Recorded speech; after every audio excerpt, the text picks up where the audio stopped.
કિતાબો જ્યાં જે બધા મદ્રેસાઓમાં જઈ છે એના જ આ ચંદાના છે. જે દારૂમાં હાફિઝો બની રહ્યા છે ગુજરાતના, એને પ્રોત્સાહન કરવાનું છે.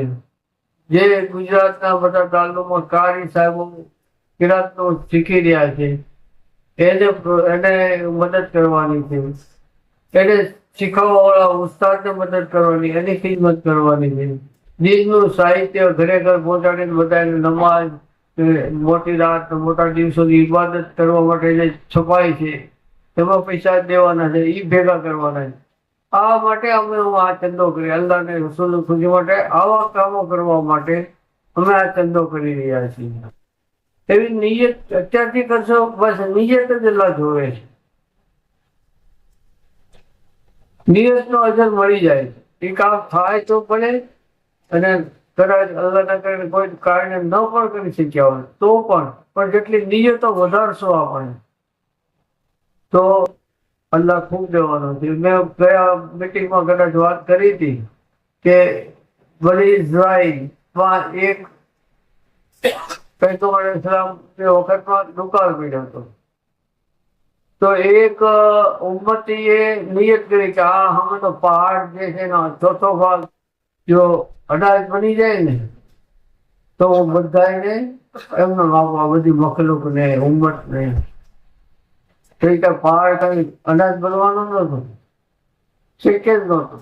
પણ એની સાચા દિનની નિયત હતી, સાચો ઈરાદો હતો. તો એ પૈગંબર ઇસ્લામને ઉપર કહેવામાં આવ્યું અલ્લાહ તરફથી કે જાઓ એને કેવો ખુશખબરી આપો કે અલ્લાહે તારી નિયત કબૂલ કરી છે, એનો અજર મળે છે. કેટલી મોટી વાત! પહાડ જેટલું અલ્લાહની રાહમાં દેવું કેટલો, તો નિયતો સારી, નિયતો ઘણી કરી. તો આજે આપણે નિયત કરી કે આવતી મીટિંગમાં આવીશ, બીજાને સફેદ બનાવી લાગ. અત્યારે નક્કી કરો કે નિયત કરી તો પછી અત્યારથી સફેદની ગોળ શરૂ કરી દે કે હું આવતી મીટિંગમાં સફેદ બનાવી લાવીશ. તો અત્યારે જ વિચારવા માંડો કે કોને હું લાવીશ. આવતી મીટિંગમાં વધુ ચંદો કરીશ અને વધુ નવા માણસોને જોડીશ. તો અત્યારથી શરૂ કરજો. તમે ઘરે જાતે હવે આવતા વર્ષે કોને હું ચંદામાં સામેલ કરીશ, જોડી દેવાનું. અત્યારથી નક્કી કરો કે હું ફૈજે મોહમ્મદી લવાજમ બન્યું છે, પણ મારા મિત્રોને કમસે કમ એકને તો હું ભરાવી છે. વધુ તો જેટલા થાય એટલા કરીએ. કેમ કે ફૈજે મોહમ્મદી હું દિનનો પેગામ જ પહોંચાડવાનો છે ઘરે ઘરે. તો એ અત્યારે નક્કી કરી લે કે હું કમસે કમ એક માણસને ફૈજે મોહમ્મદીનો ગ્રાહક બનાવીશ. વધુ જેટલા થાય એટલા બનાવું. હવે નવા માણસોને હું જોડીશ તો એ નવા માણસો સામે લાવો, એને મળતા રહ્યું. જો કે ચંદો છે ને સહેલો છે, પણ લોકોને ખબર પડવી જોઈએ કે અહીંયા કેવા કામો થાય છે, કેટલા રૂપિયા આવે છે અને કેટલા રૂપિયાની હવે જરૂરિયાત છે. બધાને એમ લાગે મોટા મોટા માણસોને કે બાપુ તો પૈસા બધા દે છે, બધી મસ્જિદોમાં મંદિરોમાં ખૂબ લખાવે છે, ઘણા હજારો લાખો રૂપિયા. બાપુને શું જરૂર છે?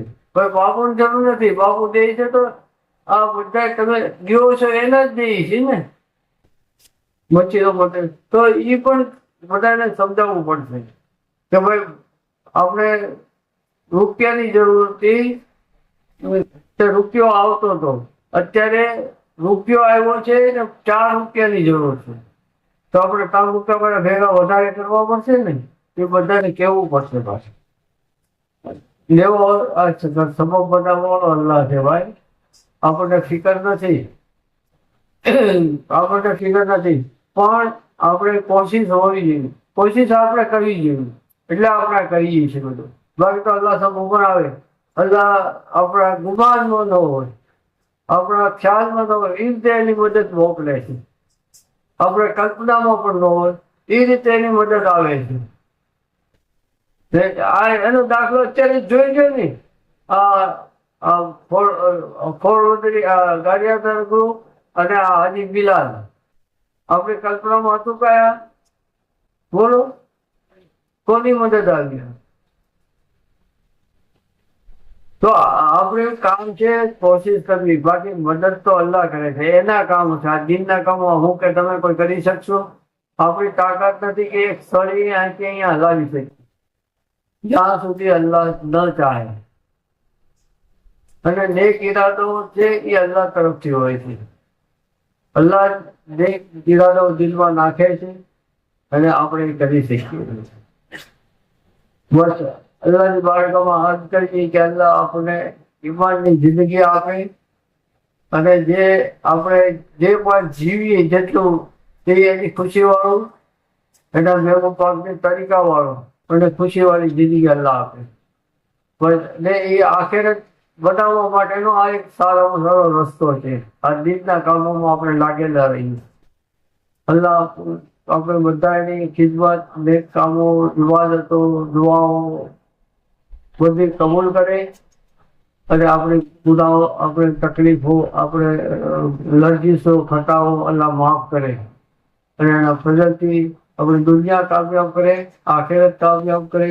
દુનિયાના આખેરતના દરેક તકલીફો, પરેશાનીઓના અજાબથી અલ્લાહ બચાવે.